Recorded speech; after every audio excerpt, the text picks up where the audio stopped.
A gente tem um questionamento aqui. Com o avanço da Rússia no fronte, a Ucrânia perdeu em 2022 uma chance de ouro para negociar. Olha, a revista Foreign Affairs publicou recentemente um artigo afirmando que a Rússia e a Ucrânia estiveram muito perto de chegar a uma resolução pacífica de suas divergências ainda em 2022. Estariam, na realidade, os países perto de assinar, de fato, esse acordo sobre resolução pacífica em 2022? É esse questionamento que a gente encontra, professor. É quase que aconteceu. O conflito começou em fevereiro de 22, em abril apareceu essa proposta de um cessar-fogo e de um acordo, quando a Rússia não tinha ainda tomado, só tinha tomado duas províncias, Lugansk e Donetsk, as outras duas ainda não. A Ucrânia não tinha perdido ainda o acesso ao Mar de Azov, como agora perdeu. Ou seja, era um momento propício. Essa revista, Foreign Affairs, que você mencionou, eu conheço, sou leitor dela desde 1995, saiu um livro, um artigo clássico, eu traduzi, que depois virou livro, né, do Samuel Huntington, intitulado Clash of Civilizations, Choque de Civilizações. Então, uma revista de ponta, uma revista teórica, think tanks, que eles falam, né? É uma revista de pensadores. Então, qual era este acordo em 2022? O acordo de 2022 era cessar fogo, a Ucrânia declara que jamais entrará na OTAN, ela faz uma mudança na Constituição e passa a ser um país com apenas forças armadas defensivas, ou seja, muda radicalmente a sua força armada, o conceito, que é igual ao Japão, né? Até a Alemanha também, mas a Alemanha já desfigurou e o Japão também. Hoje eles são forças armadas ofensivas, né?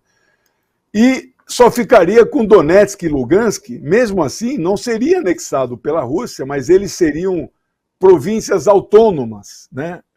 Eles queriam a independência. Mas esse acordo foi vetado pelo Ocidente. Na época, era o Boris Johnson, era o primeiro-ministro inglês. Hoje ele voltou para o governo, mas ele é ministro das Relações Exteriores desse governo de extrema-direita, que é o Sunak, que nós vimos aí na tela.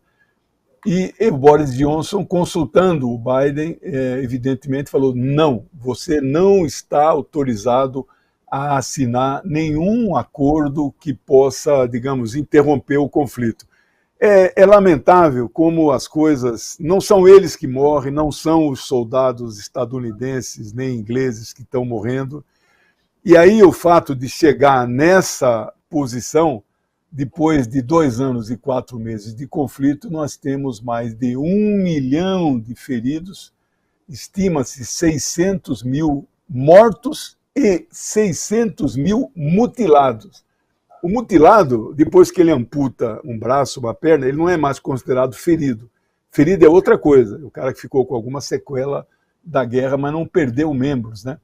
Então, um país devastado, né? Agora a Rússia, inclusive na parte noroeste do país, eles estão avançando. Olha as imagens, que belas imagens. Essas imagens são da região da chamada Grande Kharkovia, ou Kharkiv. A Rússia está quase chegando nessa cidade. Essas são imagens da periferia dessa cidade, que é a segunda maior cidade da Ucrânia, que fica só 13 quilômetros de Kiev. Será que o Putin vai tomar Cracóvia?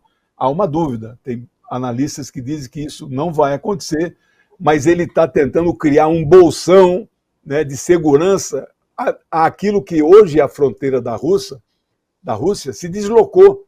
Hoje a fronteira da Rússia é aquela linha que separa as 4 províncias que não são mais da Ucrânia, são províncias anexadas pela Rússia. Mas mesmo assim, nessa fronteira, ele quer criar um bolsão de proteção para que a Ucrânia nunca chegue sequer perto da fronteira russa que foi alargada. A última questão que eu queria trazer sobre esse tema, não é? Há um debate hoje intenso na União Europeia e nos Estados Unidos e na Ucrânia. Será, como a Ucrânia já perdeu a guerra, não tem mais guerra de atrito, os dois exércitos não se encontram mais, porque ela não tem mais exército com capacidade disso, a Ucrânia está só atacando por cima, ataca a Crimeia, ataca o Donbas, né? E começou a atacar algumas cidades da Rússia.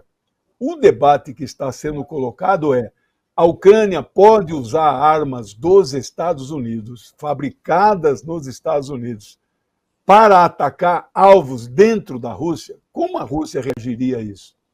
Então, isso é um assunto que está em discussão. Eu espero que isso não aconteça, porque pode escalar ainda mais o conflito, né?